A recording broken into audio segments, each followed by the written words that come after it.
Good morning, everybody. Let's get started. For those of you who don't know me, my name is Ben Baker. My company is Your Brand Marketing. I've been part of this industry for over 20 years. I've been telling stories for close to 30 years. And what I believe is, no matter who you are, no matter who your customers are, no matter what you do, every one of you is unique. Every one of you has a different story to tell. Every one of you has something that's different, that's special, that's unique, that makes you who you are and what you do. Every single one of you has a story that you can tell your customers, your friends, your family, about who you are, where you came from, what you do, why you do it. And there will be an audience that cares. Not every single person is your audience. Not every single person is going to buy from you, and that's okay. There's 8 billion people in the world. Think about it. If 10,000 people phoned you tomorrow, could you handle it? I couldn't. I couldn't handle it if 200 people phoned me tomorrow. If 200 people called me tomorrow and said, you know what, Ben, I need you to drop everything and come and talk to us. I couldn't do it. Maybe I could handle 20. More than likely I could handle 10. So it's a matter of understanding who are the people you really want to serve? Who are the people that are going to be able to make your life profitable and are the people you want to work with? What's the type of projects you want to work on? What's the type of things that you're passionate about? Build a life for that. Okay? The next person whose cell phone goes, it's $50. That's the deal. That's how I get paid here. I want to start off with this.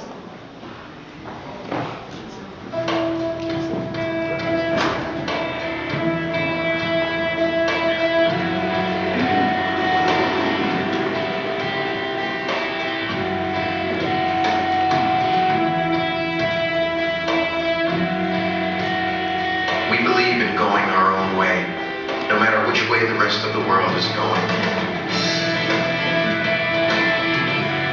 We believe in bucking the system that's built to smash individuals like bugs on a windshield. Some of us believe in the man upstairs. All of us believe in sticking it to the man down here. We believe in the sky, and we don't believe in the sunroof. We believe in freedom.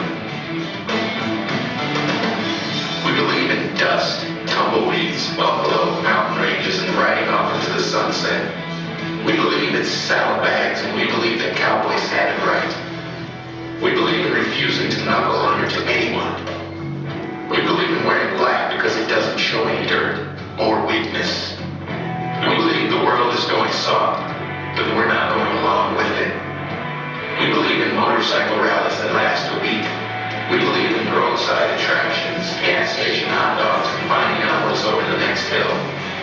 We believe in rumbling engines, pistons the size of garbage cans, fuel tanks designed in 1936, freight train-sized headlights, chrome and custom paint. We believe in flames in the skulls.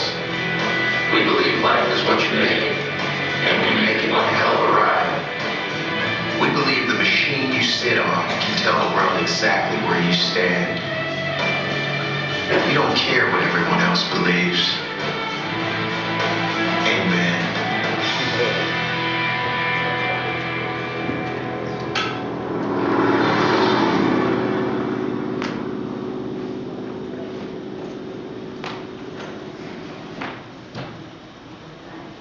And Harley-Davidson tells a story over and over again. They believe in a story. And that is the thing that each and every one of you need to learn. You need to learn to tell your story. And I'm going to do this by telling you 3 of my own.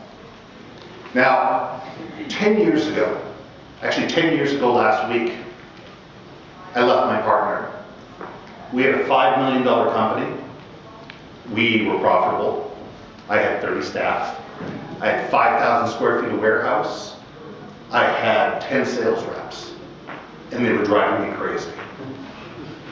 I spent more time worrying about the internal politics than worrying about my customers. Now, 10 years before that, when my partner and I got together, I signed what was known as a shotgun clause. Now, anybody here know what a shotgun clause is? A shotgun clause is exactly that. Somebody puts a shotgun in your head and says, tell you what, either let me out of the deal or I'm buying the company today. The deal was I left. I took my customers, I left all the equity, and I walked out of the office, never to be back again. It was the best thing that I ever did. Now, the problem with doing that was we had everything. We had a website, we had email, we had all the technology. And then after 10 years, I was a consultant on my own, and I had nothing. So what I had to do was I had to get a website. Well, websites 10 years ago were vastly different from what they are today. I got a canned website from somebody in the industry.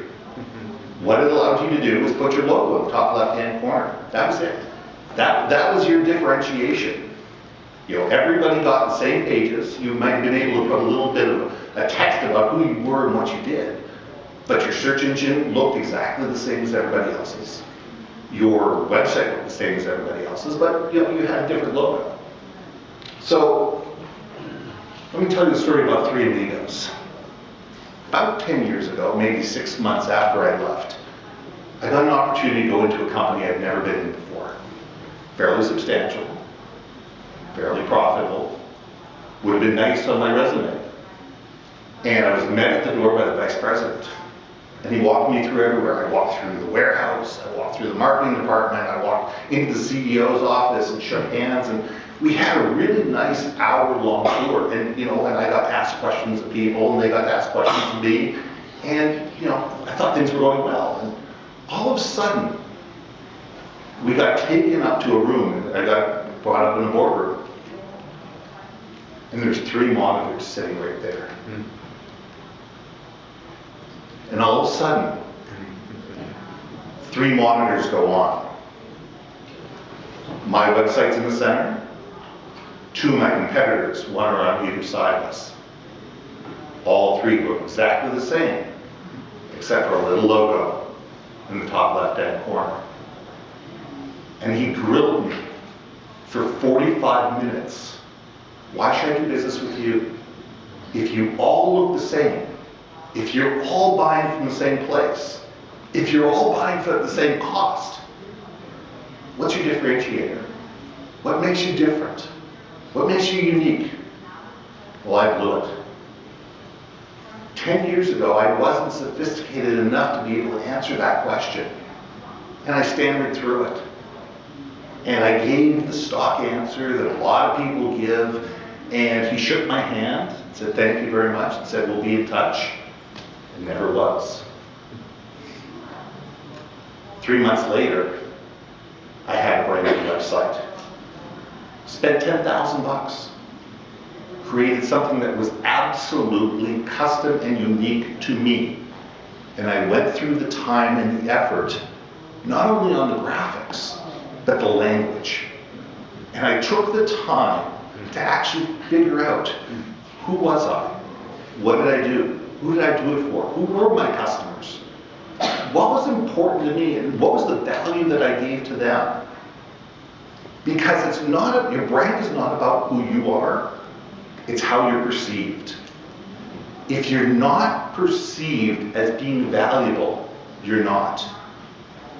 I don't care how inflated the ego you have or how much your mother tells you you're wonderful. You know what? If your customers do not understand what makes you different and what makes you unique and why they should see value in you, you're not unique. Take the time. Think about it. Think about the little things that you do that are different. What are you passionate about? Are you a volleyball player? Are you a swimmer? Are you a golfer? Are you something that you can tag onto that makes you different from your competitor? Is there something that you can use as a hook that allows people to say, hey, that's interesting, that's different, that's unique? You know, my customers start at $5 million, they go up to $100 million. My customers are 35 to 55 years old, And they have strategic marketing problems, that they're having problems understanding growth and how to grow exponentially. Those are my customers. Promotional products today are 10% of my business. I am on the strategic branding side of things. I am all about the message. How do we get the message across? How do we tell a story? How do we tell a story that's unique? How do we get people to care about who you are and what you do? Three Amigos taught me that. I might have lost the customer. Might have lost $250,000 in sales. I might have lost $250,000 a year in sales over the last 10 years. But what it allowed me to do was to understand that if I went in and I came in with a cookie cutter approach, I'm the same as everybody else. And when you're the same as everybody else, you're a commodity. And it comes down to price. And you'll sell at a 38% margin, and somebody else will sell at a 34% margin. And if there's no differentiator other than price, people will go for price. Why shouldn't they? Think about the little things that you can do, the little things that you know about their industry that can make the difference in the world. Go from there. The next story I want to tell you is a couple of years later. I deal with a lot of government business. We deal with municipal government, I'm up in Canada, so it's provincial government, state level, and also on the federal side. Now, this was for a major city in Canada, and this was for their police department.